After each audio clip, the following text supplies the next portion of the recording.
اگر ہم پاکستان کے نوجوانوں کو بتانا چاہیں کہ یہ ملک کی ہمیں ضرورت کیا تھی، میں وہاں سے شروع کرتا ہوں. قائد اعظم کی ریلیونس کہاں سے بنتی ہے؟ وہ یہاں سے بنتی ہے کہ آپ بچوں سے کہیں کہ جو آپ کے لوگ اس وقت آپ کا چینل دیکھ رہے ہیں جی. ان سے کہیں کہ انٹرنیٹ پہ گوگل کریں اور 1800 بادشاہی مسجد صرف کریں، تو اس میں ان کو تصویر بادشاہی مسجد کی وہ ملے گی جس کے مینار شہید ہو گئے ہوئے.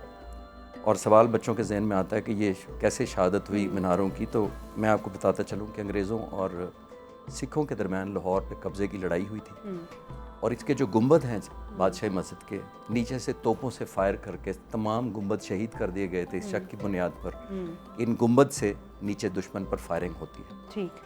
سکھوں کا قبضہ ہو گیا بادشاہی مسجد پر، اور تقریباً 150 سال تک سکھوں کا قبضہ رہا. صحیح. اس مسجد کو گھوڑوں کا استبل بنا دیا گیا، ملٹری کنٹونمنٹ میں کنورٹ کر دیا گیا مسجد کو، اور تقریباً اتنے ہی سال اس مسجد میں نہ نماز ہوئی نہ اذان ہوئی. یہ امپورٹنٹ بات ہے بچوں. ٹھیک.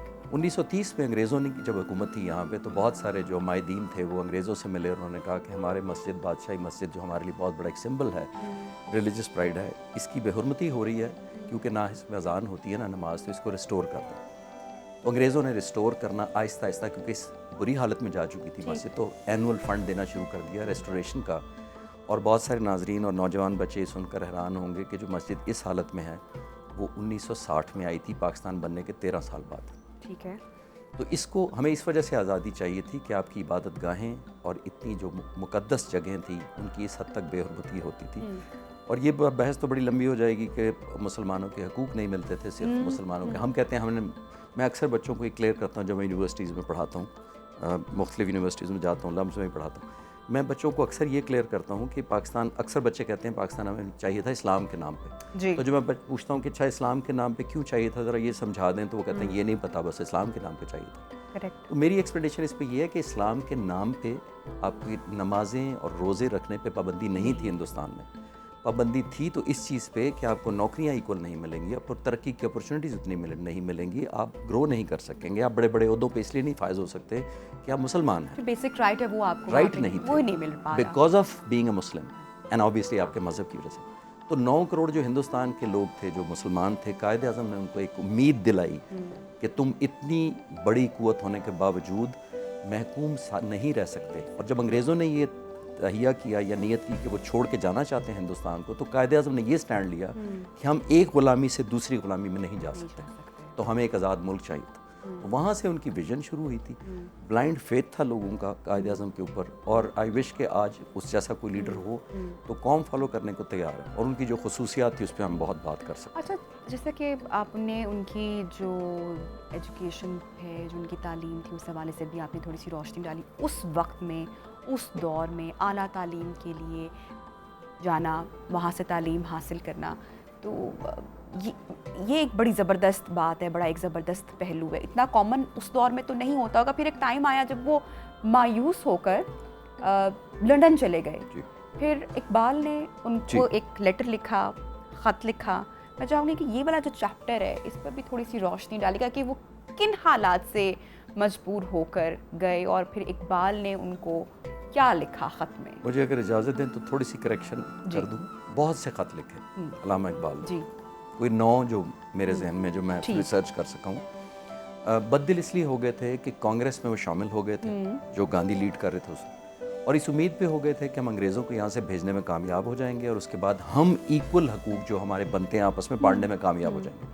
لیکن جب قائد اعظم کو یہ احساس ہوا کہ یہ جو جماعت کانگریس ہے اس وقت کی، وہ صرف مسلمانوں کو ایکسپلائٹ کر رہی ہے، یہ ہماری میجورٹی کو استعمال کرنا چاہتی ہے لیکن حقوق نہیں دینا چاہتی، نہیں دینا چاہتی. وہ میں بڑی مثالیں دے سکتا ہوں کیوں قائد اعظم کو یہ یقین ہو گیا. تو انیشلی بدل ہو کے 1936 میں یہ لندن چلے گئے. وہاں علامہ اقبال بھی وہاں رہتے تھے. علامہ اقبال جیسا ویژنری تو کوئی کم ہی ہوگا، شاعر بھی اور مفکر بھی. انہوں نے قائد اعظم میں بھانپ لیا کہ اس شخص میں یہ قوت ہے جو مسلمانوں کو آزادی دلائے گا. انہوں نے قائد اعظم کو بہت زیادہ پرسویڈ یا موٹیویٹ کیا کہ آپ واپس چلے جائیں. اور میں یہ آپ نے کیونکہ فوکس سوال کیا کہ اس بارے میں ضرور بات کروں. قائد اعظم سے آپ کو شاید سن کر حیرانگی ہوگی کہ ایک دفعہ علامہ اقبال سے کسی نے پوچھا کہ ہندوستان میں درجنوں لیڈر ہیں، ایک صرف جناح لندن آ گیا ہوا ہے، تو وہاں اتنے درجنوں لیڈر ہیں، تو آپ اس کے پیچھے کیوں پڑے ہوئے ہیں کہ یہی واپس چلا جائے. اقبال سے پوچھا کہ قائد اعظم، اس وقت تو قائد اعظم نہیں کہتے تھے ان کو، میں نے کہا جناح کے پیچھے کیوں پڑے ہوئے ہیں آپ کہ یہی واپس جائیں. انہوں نے بڑی زبردست بات کی تھی. انہوں نے کہا 2 وجوہات سے, انگریزی میں کہا تھا, میں ایکسپلین کرنے کی کوشش. انہوں نے کہا he has supreme integrity and he is not purchasable. کیا بات ہے, بہت. تو آپ دیکھیں خریدا نہیں جا دردے سکتا, کا ایماندار ہے اور اس کی کوئی قیمت نہیں ہے. اور قیمت کا اگر آپ مجھ سے پوچھیں گی تو پھر میں قیمت بہت سال آگے ہسٹری کو فاسٹ فارورڈ کر کے 1947 جون میں لے کے آتا ہوں. جون 47 میں جب یہ طے پا گیا کہ ایک ملک آزاد ہوگا جس کے 2 حصے ہوں گے, ایک پاکستان ہوگا, ایک ہندوستان ہوگا, تو کانگریس کو اور نہرو کو اور گاندھی کو بہت فکر ہوئی کہ یہ اب بٹوارا ہو جائے گا اور جناح علیحدہ لے رہا ہے, تو کسی طریقے سے اس کو رشوت, لالچ, کرسی, پاور دے کے اس کو واپس کرتے ہیں تاکہ ہم ایک ملک رہیں. تو آپ اندازہ لگائیے کہ ایک لیڈر ہے, میں اس کو کوئی نبی نہیں تھا نعوذ باللہ, کوئی ولی نہیں تھا, ایک پولیٹیشین تھا, ایک بیرسٹر تھا.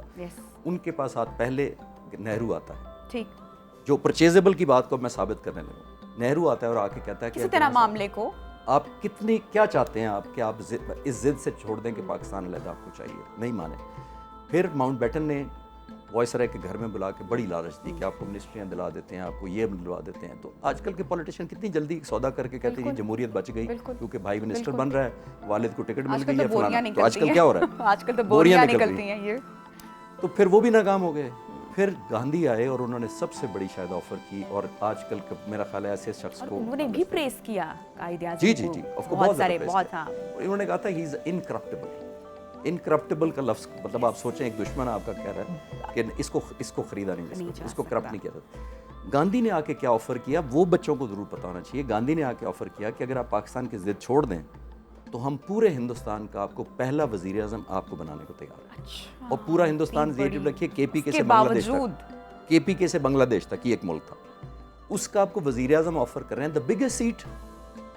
اور کہتے کیا ہیں جواب میں, قائد اعظم نے آگے سے جواب کیا دیا. انہوں نے جواب دیا جو تم مجھ سے مانگ رہے ہو یہ میری قوم کی امانت ہے, اور میں امین ہوتے ہوئے قوم کی امانت نہیں بیچ سکتا.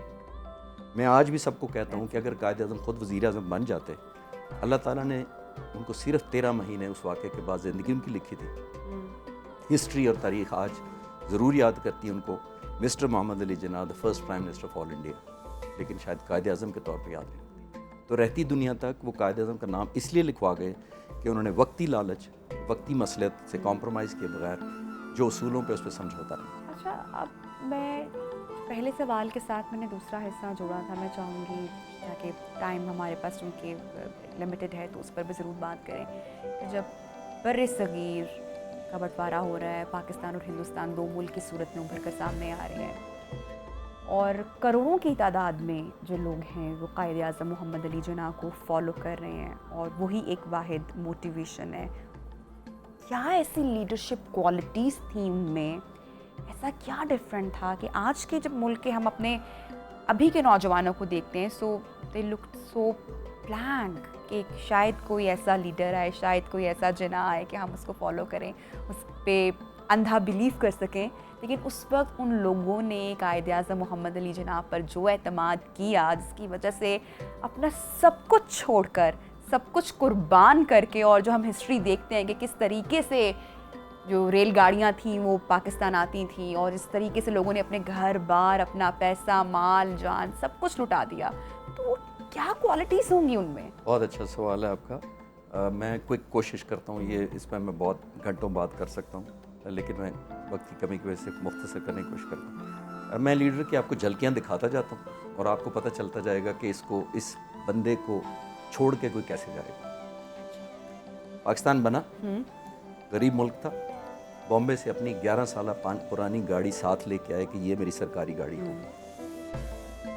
جہاز پرانا ملا, کوٹے میں بدلنے کو تیار نہیں تھے. اچھا, پھر گورنر جنرل ہاؤس میں آئے تو 1 روپیہ تنخواہ مقرر کی اپنی, جبکہ وہاں روزانہ کا اس زمانے میں ہزاروں لاکھوں کماتے تھے ایز اے بیرسٹر. 1 روپیہ تنخواہ رکھی.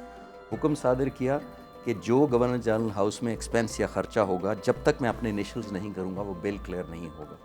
ایک دفعہ 37 روپے کا بل آیا فرنیچر کا, تو ایک چیز پوچھنا شروع کر دی, یہ ٹیبل کس لیے آیا ہے, یہ کرسی کس کے لیے آئی ہے. ایک 7 روپے کی کرسی پہ آ کے رک گئے کہ یہ کرسی کس کے لیے آئی ہے. تو سٹاف نے بتایا کہ یہ فاطمہ جناح کے کمرے کے لیے کرسی نہیں ہے, اس کے لیے آئی ہے.